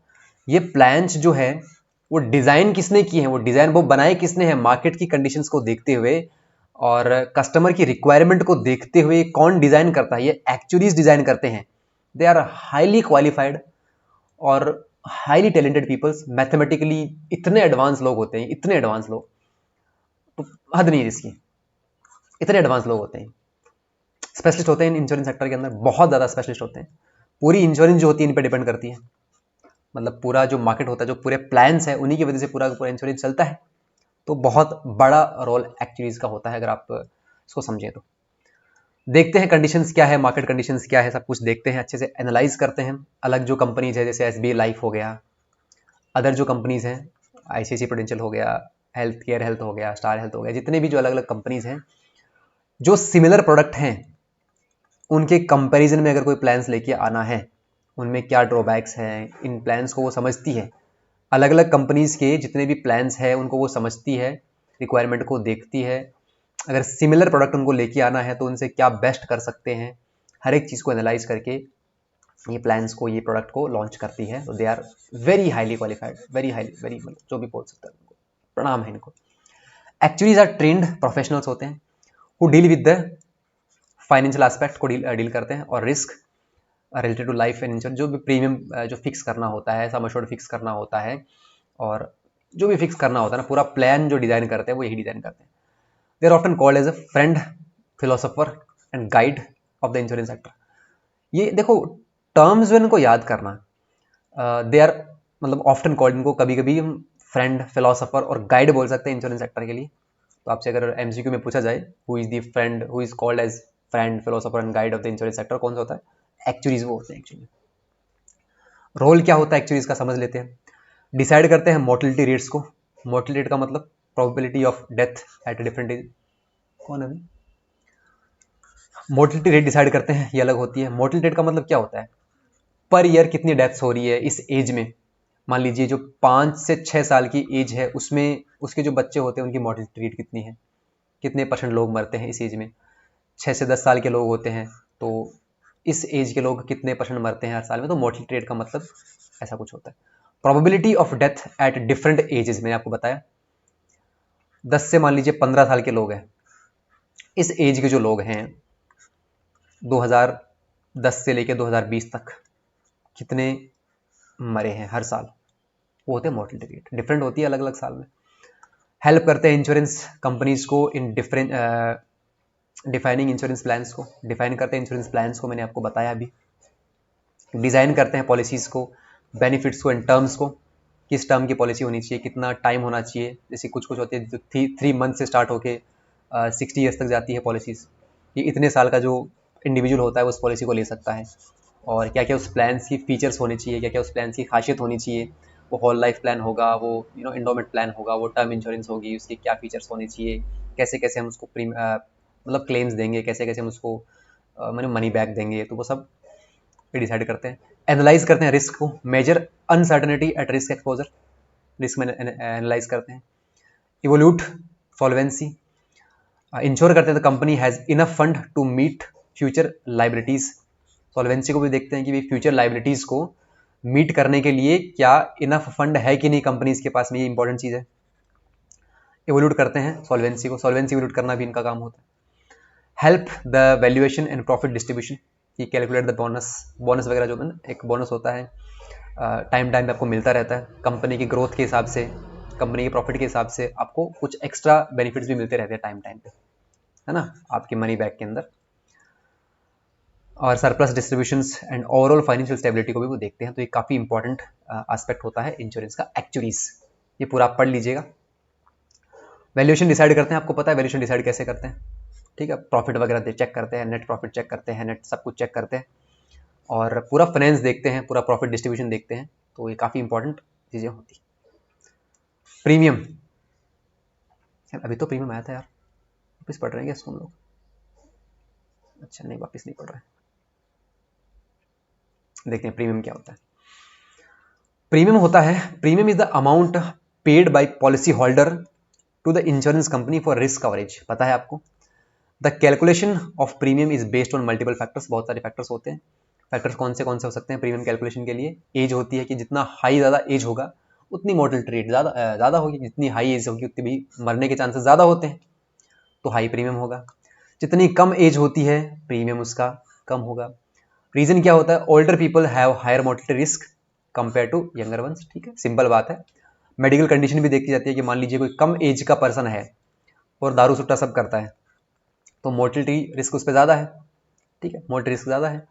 तो अगर सुट्टा वगैरह कर रहा है या फिर मेडिकल कंडीशन उसकी ख़राब है, तो आपको सिंपल सी बात है कि उसके मरने के चांसेस ज़्यादा बढ़ जाते हैं, और मरने के चांसेस बढ़ जाते हैं तो कंपनी को रिस्क रहता है कि यार इससे जल्दी मर जाएगा, इसको जल्दी पैसा देना पड़ जाएगा, तो क्या करते हैं मेडिकल कंडीशन भी चेक करते हैं। ऑलरेडी अफेक्टेड बाई डिजीज से तो नहीं है, कोई ऑलरेडी उसको डिजीज तो नहीं है। अगर डिजीज है तो आपको पता है सिंपल सी बात की प्रीमियम बढ़ जाएगा। फिट एंड हेल्दी पर्सन के लिए लोअर प्रीमियम होता है क्योंकि मरने के चांसेस उसके कम होते हैं। सम अश्योर्ड की बात कर लेते हैं। What is sum assured? Sum assured पे भी भाई मैटर करता है कि नहीं करता? तो बिल्कुल मैटर करता है। The higher the sum assured, जितना हाई सम अश्योर्ड का हम लेंगे उतना हाई अपने पास में प्रीमियम होगा। सम अश्योर्ड का मतलब क्या होता है? बहुत सारी चीजें मैटर करती है उसमें। बोनस भी होते हैं जो ऑलरेडी सम अश्योर्ड डिसाइड होता है, ठीक है। उसके अलावा बोनस भी होता है जो मतलब सम अश्योर्ड का मतलब पॉलिसी की एक्चुअल जो वैल्यू होती है उसको सम अश्योर्ड ही बोलते हैं। वैसे आराम से मैं बताऊंगा, इसका पूरा एक्सप्लेन करूंगा। लोअर जितना सम अश्योर्ड होता है लोअर द प्रीमियम, सिंपल सी बात है। मोर्टलिटी टेबल क्या होती है? जितने अमाउंट की पॉसिबिलिटी, ऐसा मान, जितनी अमाउंट की पॉलिसी ऐसा मान सकते हो। सम अश्योर्ड का मतलब होता है कि आप 1 लाख की पॉलिसी ले रहे हो, इसका सम अश्योर्ड है। अब 1 लाख का मतलब ऐसा नहीं कि आपको 1 लाख ही मिलेंगे, नहीं, उस पर कुछ बोनस भी मिलता है, उस पर कुछ अदर बेनिफिट्स भी मिलते हैं, तो वो सब मिला के लास्ट में क्लेम अलग होता है और सम अश्योर्ड अलग होता है। क्लेम अलग होता है, क्लेम का मतलब ओवरऑल सम अश्योर्ड, बोनस, सब कुछ अलग अदर बेनिफिट्स होते हैं, वो सब मिला के वो क्लेम होता है। सम अश्योर्ड मतलब कितने रुपए की पॉलिसी है। प्रीमियम जो है उस सम अश्योर्ड के लिए, उस पॉलिसी के लिए हम कितना पर मंथ, पर क्वार्टर, हाफ ईयरली, ईयरली कितना पे कर रहे हैं, तो वो होता है प्रीमियम। पॉलिसी 1 लाख की है ऐसा बोलते हैं हम लोग जनरल इंश्योरेंस की लैंग्वेज में, तो 1 लाख क्या होता है? सम अश्योर्ड ही होता है। 1 लाख की पॉलिसी है, कितने की पॉलिसी ली? 10 लाख की पॉलिसी ली। कितने की पॉलिसी ली? 5 लाख की पॉलिसी ली। तो क्या है उसका मतलब? सम अश्योर्ड है। 5 लाख की पॉलिसी सम अश्योर्ड की है। उस पर कुछ अदर बेनिफिट होते हैं, बोनस होते हैं, कुछ अलग एक्स्ट्रा बेनिफिट्स होते हैं, वो सब मिला के जो उसको लास्ट में देते हैं वो होता है क्लेम, होता है उसका क्लेम। मोर्टलिटी टेबल का मतलब क्या होता है समझिएगा। बेस्ड ऑन पास्ट डेटा पे बेस्ड होती है, सिंपल बात है। Mortality rate is considered while fixing premium. Mortality table का मतलब जैसे मान लीजिए मैंने अभी आपको बताया था कि 10 से 12 साल के जो पीपल्स होते हैं, 10 से 12 साल की एज जो होती है किसी की भी, उसमें लास्ट 10 साल के अंदर कितने लोग मरे हैं, मोर्टलिटी टेबल मतलब डिसाइड करती है। 10 से 12 साल के लोग 12 से 15 साल के लोग जो है लास्ट 10 साल में कितने मरे हैं, या फिर उनकी जो मोर्टिलिटी प्रोबेबिलिटी है वो कितनी है। Mortality rate is considered while fixing premium. ठीक है, चेक करते हैं कि भैया इस एज के अंदर ज़्यादा डेथ होती है। मान लीजिए पर्सन जो है वो 55 ईयर्स का है, 55 से 65 ईयर्स की जो एज के पीपल्स होते हैं उनकी मोर्टिलिटी रेट ज़्यादा होती है, मरने की प्रोबेबिलिटी उनकी ज़्यादा होती है। तो जब ज़्यादा होती है तो प्रीमियम भी ज़्यादा होगा। तो मोर्टिलिटी टेबल पर भी डिसाइड करता है, इस पर भी बेस्ड होता है अपना प्रीमियम। आपसे पूछ सकता है कि कौन कौन से जो फैक्टर्स होते हैं वो प्रीमियम कैलकुलेशन में यूज़ होते हैं, तो आपको पता होना चाहिए सम एश्योर्ड होता है, मोर्टिलिटी टेबल होता है। ठीक है, it show the probability that a person will die within next 1 year. Probability show करती है कि नेक्स्ट 1 ईयर के अंदर, मैं तो पूरा ओवरऑल बताया आपको, ये पर ईयर्स की होती है वैसे तो, 10 से 11 साल की जो, मतलब ये रेंज है, इस रेंज में अगले 1 साल में कितने मरेंगे। ठीक है, इससे पिछले में कितने मरे, इससे पिछले में मतलब इससे पिछले साल में कितने मरे, इससे पिछले साल में कितने मरे, इससे पिछले साल में कितने मरे, इससे पिछले साल में कितने मरे। तो 1 रेट का होता है वो प्रोबेबिलिटी, रेट बोलते हैं ना उसको, रेट 1 साल के अंदर रेट होता है, मोर्टिलिटी रेट।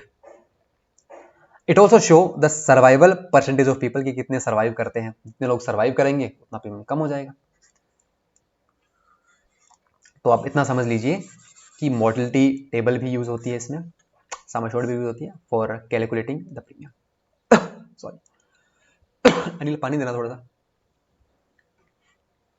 फैक्टर कौन से अफेक्ट करते हैं प्रीमियम को।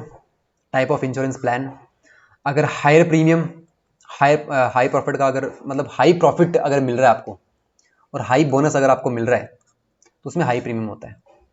ठीक है, बोलो सर हाई प्रॉफिट का मतलब, अरे डेथ पे भी मिलता है, बिना डेथ के भी आपको पैसा मिलता है, ऐसा नहीं खाली डेथ पे ही पैसा मिलता है आपको, डेथ पे तो मिलता ही मिलता है ना, कुछ डेथ पे तो पैसा मिलता ही मिलता है आपको। डेथ से पहले भी मनी बैक प्लान्स भी होते हैं बहुत सारे, 5 ईयर मनी बैक होते हैं, 10 ईयर्स मनी बैक प्लान होते हैं, 5 ईयर मनी बैक प्लान होते हैं, 20 ईयर मनी बैक प्लान होते हैं, मिलते हैं पैसे। इंडोमेंट प्लान्स होते हैं। इंडोमेंट प्लान्स कौन से होते हैं, आप अगर इतने साल तक प्रीमियम पे करते हो तो जब जिंदा हो तब भी आपको पैसे मिलेंगे, और जब मर जाते हो उसके बाद में भी आपको पैसे मिलेंगे एक लिमिटेड टाइम के अंदर। होल लाइफ प्लान होते हैं, लिमिटेड टाइम तक आपको पे करना पड़ेगा, उसके बाद में आपको पैसा मिल जाएगा, और फिर पूरी लाइफ टाइम तक आपको पैसा मिलता रहेगा। जब आपकी डेथ होगी तब भी आपको बहुत बड़ा अमाउंट एक मिलेगा, वो मैं आपको बताऊंगा। इंडोमेंट प्लान्स होते हैं, मतलब सिंगल इन्वेस्टमेंट प्लान्स होते हैं, मार्केट लिंक प्लान्स होते हैं, यूलिप प्लान्स होते हैं, मार्केट में लिंक वाले भी प्लान्स होते हैं, एफडीआरडी भी होती है, उनके नाम अलग अलग होते हैं। 10% रिटर्न मिलता है किसी में, सिंगल प्रीमियम भी होते हैं, 90-90 लाख तक के, 1-1 करोड़ तक के प्रीमियम पे करते हैं लोग, 10-10 करोड़ तक के प्रीमियम पे करते हैं, इतना अच्छा रिटर्न होता है एलआईसी में।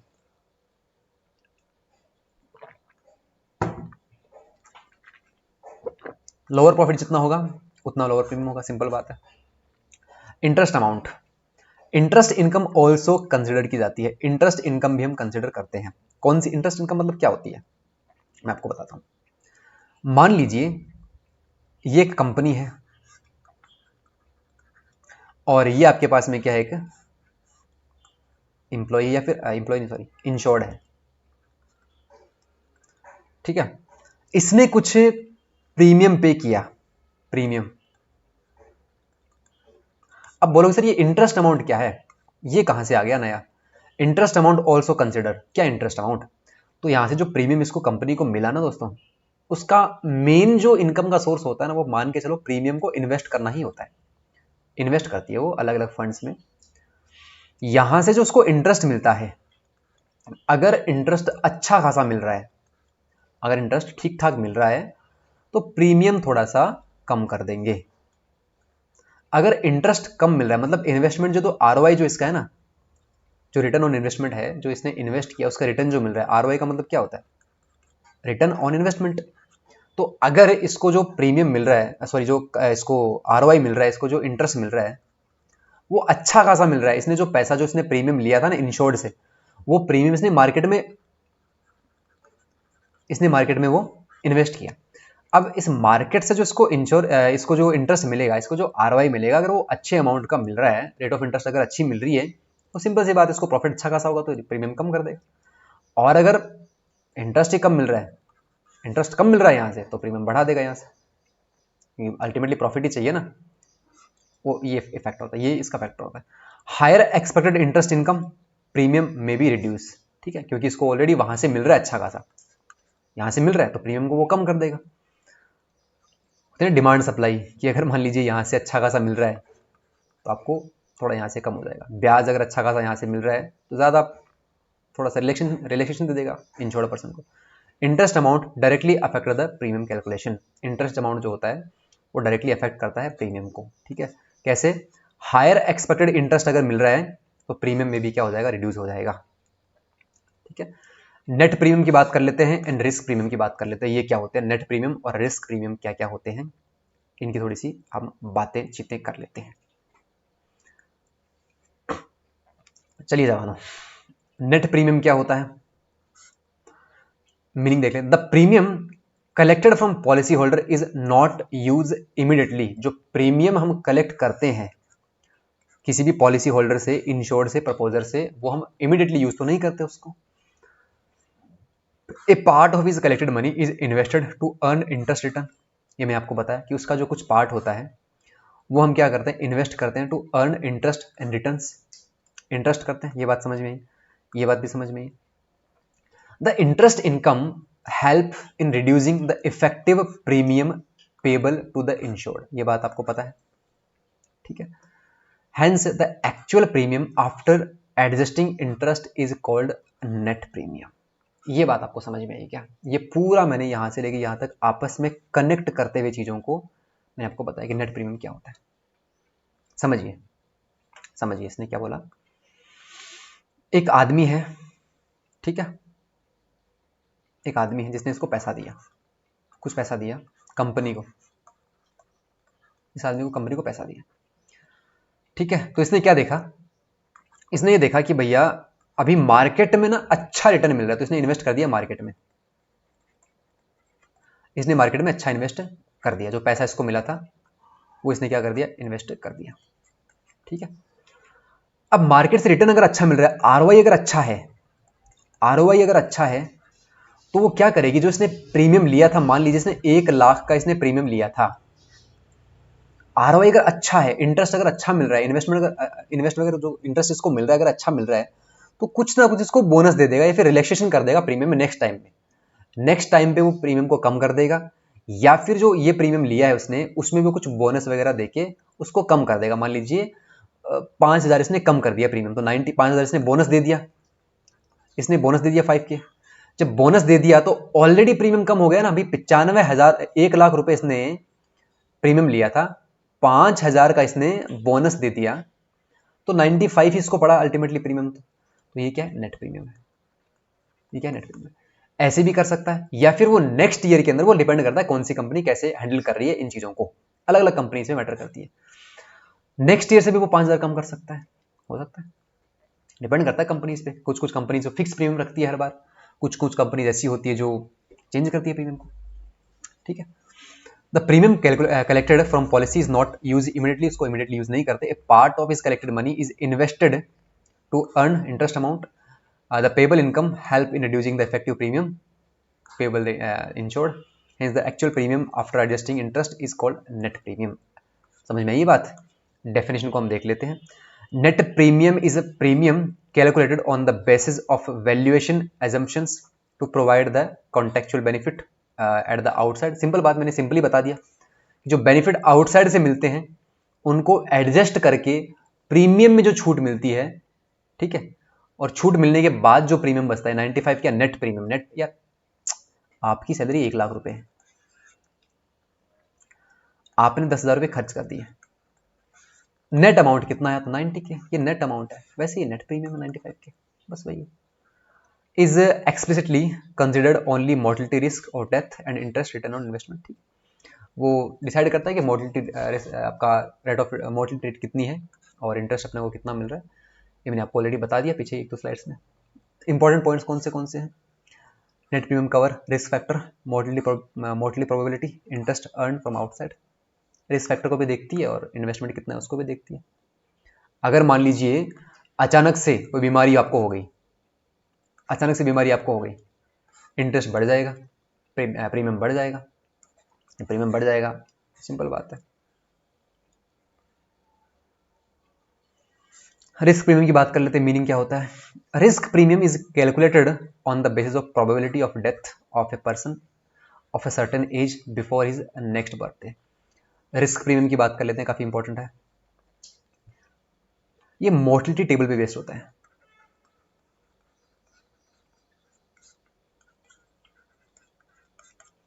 देखिए, risk premium is calculated on the basis of probability of death. Probability of death को हम मोर्टिलिटी रेट भी बोलते हैं, of a person of a certain age before his next birthday, 1 साल के अंदर अंदर, 1 ईयर। आपने देखा कि भैया 10 से 11 साल का कोई आदमी है, सॉरी मैं अलग एग्जांपल लेता हूँ, चलो 10 से 11 का लेता हूँ, और एक में लेता हूँ 55 टू 60, चलो सेम रेंज लेता हूँ। आपने देखा कि पहली बात तो एज कम है तो प्रीमियम भी कम हो जाएगा, प्रीमियम कम होगा क्योंकि बहुत लंबे टाइम तक चलने वाली है पॉलिसी। 10 साल में इसने ले ली तो 70, मान लीजिए 70 ईयर्स तक चला रहा है, फिर जितने भी टाइम तक चला रही है इसने, मान लीजिए कि कोई भी पॉलिसी, एंडोमेंट प्लान इसने लिया, 60 ईयर्स तक ये चला रहा है इसको, ठीक है, थोड़ा थोड़ा प्रीमियम पे करेगा। और इस एज के अंदर मोर्टिलिटी रेट भी कम होता है, मरने के चांसेस भी बहुत कम होते हैं, तो प्रीमियम, रिस्क प्रीमियम की बात यहां पे हो रही है, तो वहां पे हम कैलकुलेट करेंगे रिस्क प्रीमियम।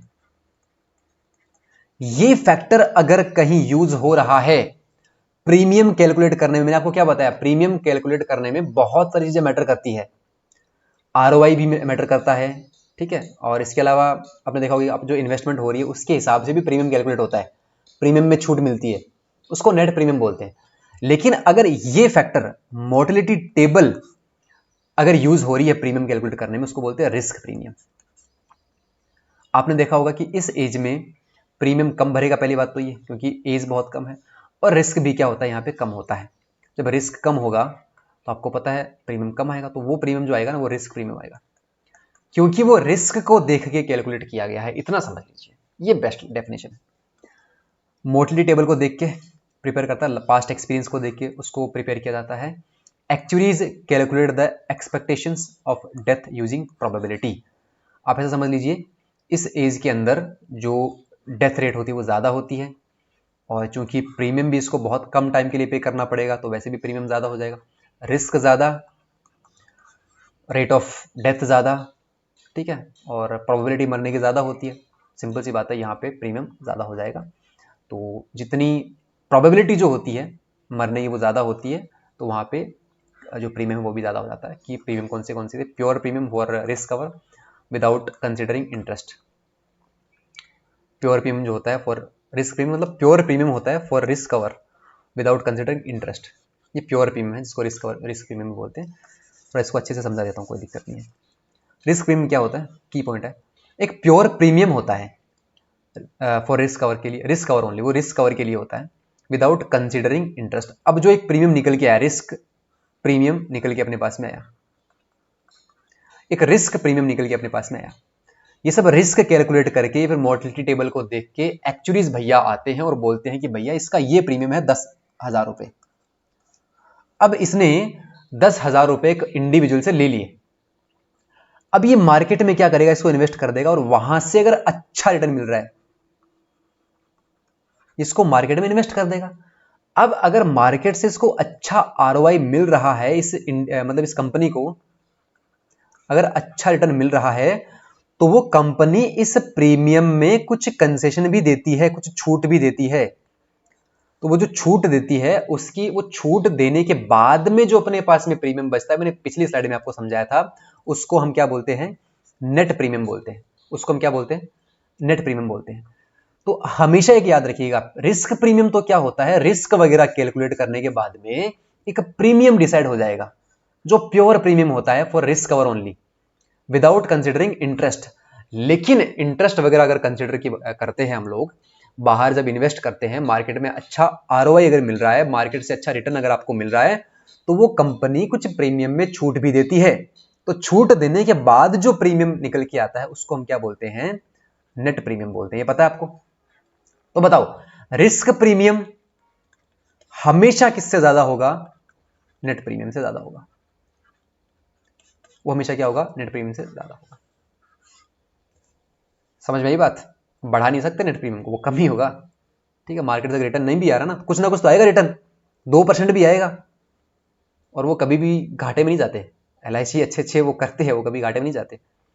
घाटे में जाते भी तो आपका कोई इफेक्ट नहीं पड़ेगा उस पर, आपका कम नहीं करेंगे वो, बढ़ाएंगे नहीं प्रीमियम आपका।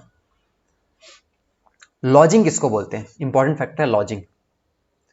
एक्स्ट्रा प्रीमियम, लॉजिंग और एक्स्ट्रा प्रीमियम एक ही बात होती है। ठीक, वो अलग अलग फैक्टर्स को देख के वो एक्स्ट्रा प्रीमियम बढ़ाते हैं। रिस्क प्रीमियम क्या होता है? वो बहुत रेयर चांस होता है। जनरली जो मार्केट, मैंने आपको क्या बताया था, मैंने आपको अभी बोला कि प्रीमियम आपका बढ़ाएंगे नहीं, वो एक अलग चीज में मैंने आपको बोला था। वो कौन सी चीज थी? कि अगर मार्केट से उसको अच्छा रिटर्न नहीं मिल रहा, मार्केट में पैसा डूब गया, तब वो प्रीमियम नहीं बढ़ाएंगे, क्योंकि वो उनकी गलती है, आपकी गलती नहीं है। लेकिन ये बहुत रेयर चांस है। लॉजिंग और जो एक्स्ट्रा प्रीमियम जो लेते हैं वो बहुत रेयर चांस में लेते हैं। वो भाई बहुत बड़ा अगर कोई कैटास्ट्रॉफिक कुछ प्रॉब्लम हो गया, बहुत बड़ा कोई जैसे सुनामी आ गया, तो इंश्योरेंस कंपनी तो डूब जाएगी, इंश्योरेंस कंपनी तो बर्बाद हो जाएगी फिर। तो वो कुछ थोड़ा सा प्रीमियम बढ़ा देते हैं ताकि उसको थोड़ी सी इतनी प्रॉब्लम ना हो जो क्लेम सेटल करेंगे ना। मान लीजिए बहुत बड़ा एक सुनामी आ गया, उस सुनामी के अंदर 5,000 लोग मारे गए, उन 5,000 लोगों में से 2,000 लोगों का इंश्योरेंस था। तो अचानक से उस कंपनी को इतने सारे क्लेम सेटल करने पड़ेंगे, इतने सारे क्लेम सेटल करने पड़ेंगे, तो अचानक से कंपनी के पास इतना पैसा कहाँ आएगा? मान लीजिए उसने मार्केट में भी पैसा लगा रखा है फॉर एग्जांपल, तब भी इतना पैसा मान लीजिए नहीं आया, उसके पास एडजस्ट नहीं हो पाया, तो बहुत रेयर चांस के अंदर थोड़े से प्रीमियम को बढ़ा देती है ताकि वहां से कुछ कुछ जो एक्स्ट्रा प्रीमियम निकल के आता है वहां से एक क्लेम सेटल कर दे, बस बहुत रेयर चांस में होता है। Risk premium based on cost of expected losses. Lodging क्या होता है? एडमिनिस्ट्रेटिव एंड कंटिजेंसी चार्ज जो होता है ना, वो होता है।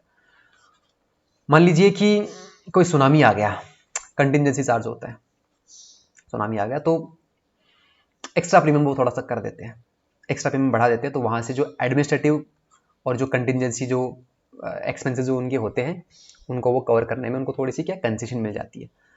यहाँ से जो क्लेम्स सेटल करने हैं, वो क्लेम का पैसा जो थोड़ा बहुत ज़्यादा लगेगा, अचानक से पैसा लगेगा बहुत सारा कंपनी के पास में, तो क्या करती है, जितने भी उसके पॉलिसी होल्डर्स होते हैं थोड़ा थोड़ा प्रीमियम एक्स्ट्रा बढ़ा देती है, थोड़ा थोड़ा मामूली सा, क्योंकि बेस बहुत बड़ा होता है, लोग बहुत ज़्यादा होते हैं, तो थोड़ा थोड़ा पैसा आएगा तो वो अच्छे से हैंडल कर सकती है।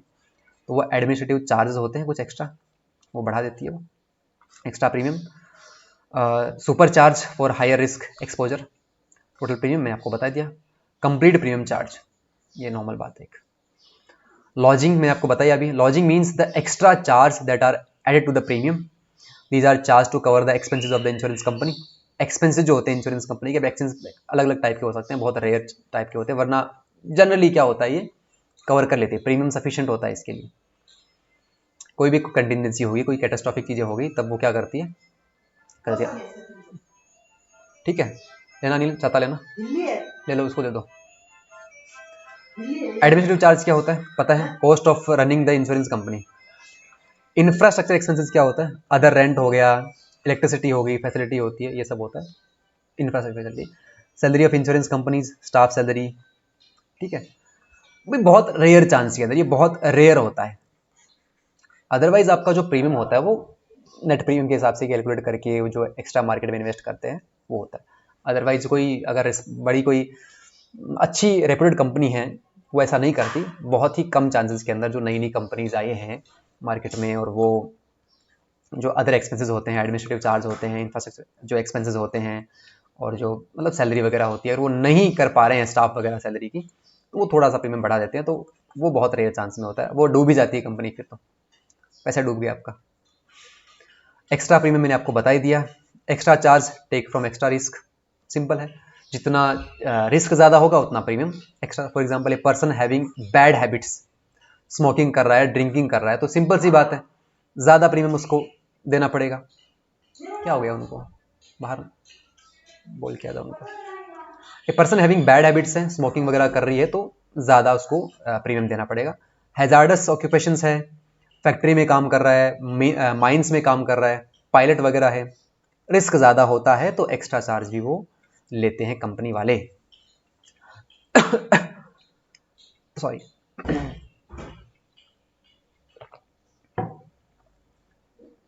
Extra premium is charge because of risk of death accident is higher. अगर डेथ या फिर एक्सीडेंट के चांसेस अगर ज़्यादा हैं तो वो एक्स्ट्रा प्रीमियम भी चार्ज करते हैं। लेवल प्रीमियम क्या होता है? लेवल प्रीमियम भी एक इंपॉर्टेंट चीज़ है। एक्स्ट्रा प्रीमियम ये तो सिंपल है, तो आपको पता है, वर्ड से पता लगे। लॉजिंग थोड़ा सा इंपॉर्टेंट है, उसको देख लेना एक बार। The premium amount is fixed throughout the entire life of the insurance policy, उसको बोलते हैं लेवल प्रीमियम। एक प्रीमियम अमाउंट जो फिक्स होता है इंटायर लाइफ के लिए कि आपको यही देना पड़ेगा पूरी लाइफ टाइम के लिए, चाहे इन्फ्लेशन हो, चाहे कुछ भी हो, चाहे आप कोई कैटास्ट्रॉफिक प्रॉब्लम आ गया, कुछ भी हो गया, आपको थ्रू आउट द लाइफ एक सिंपल प्रीमियम देना पड़ेगा, वो लेवल प्रीमियम होता है। द प्रीमियम ये टर्म्स है, ये टर्म है जो आपको याद रखनी है। The premium amount is fixed throughout the entire life of the insurance policy, उसको हम लेवल प्रीमियम बोलते हैं। याद रखनी है चीज। It does not charge every year even if risk increase with age.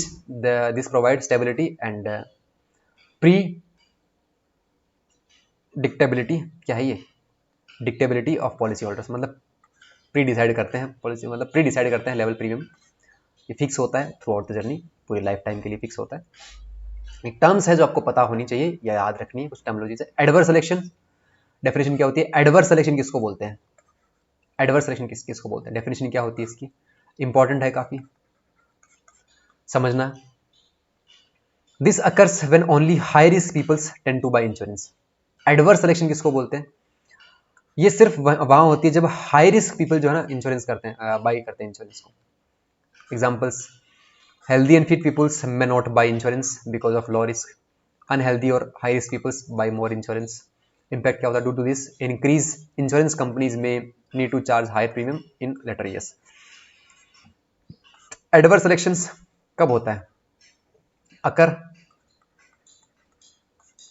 when only high risk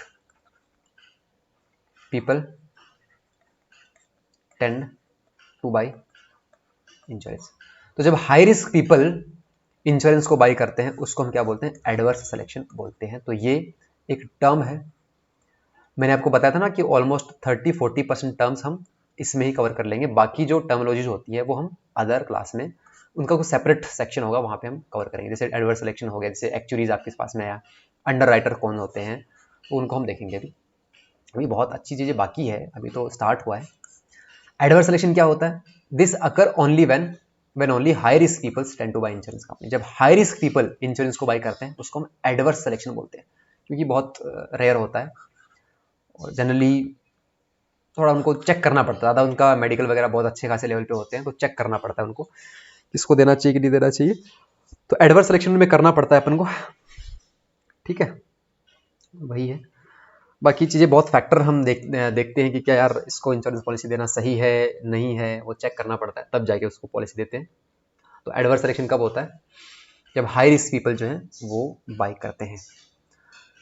तो that is all from my side in today class. बाकी नेक्स्ट क्लास में करेंगे, क्योंकि काफ़ी अच्छे से अगर आप करोगे हर एक चीज़ को डिटेल में करोगे तो बहुत फ़ायदा होगा। दैट इज़ माई गारंटी, मैं इस चीज़ को मान के चल रहा हूँ, क्योंकि जितना हो सकता है, जितना डिटेल में हो सकता है, मैं आपको करवाने की कोशिश कर रहा हूँ, हर एक टर्म्स को मैं समझाने की कोशिश कर रहा हूँ। मुझे नहीं लगता कि कोई प्रॉब्लम आपको आने वाली है, क्योंकि जब भी आप मॉक टेस्ट वगैरह कोई एमसीक्यूज वगैरह लगाओगे प्रीवियस ईयर के, तो आपको पता लग जाएगा ऑटोमेटिकली, वो ज़्यादा सोचने की दिक्कत टेंशन नहीं है। ठीक है, चलिए फिर नेक्स्ट क्लास में मिलते हैं। Thank you so much.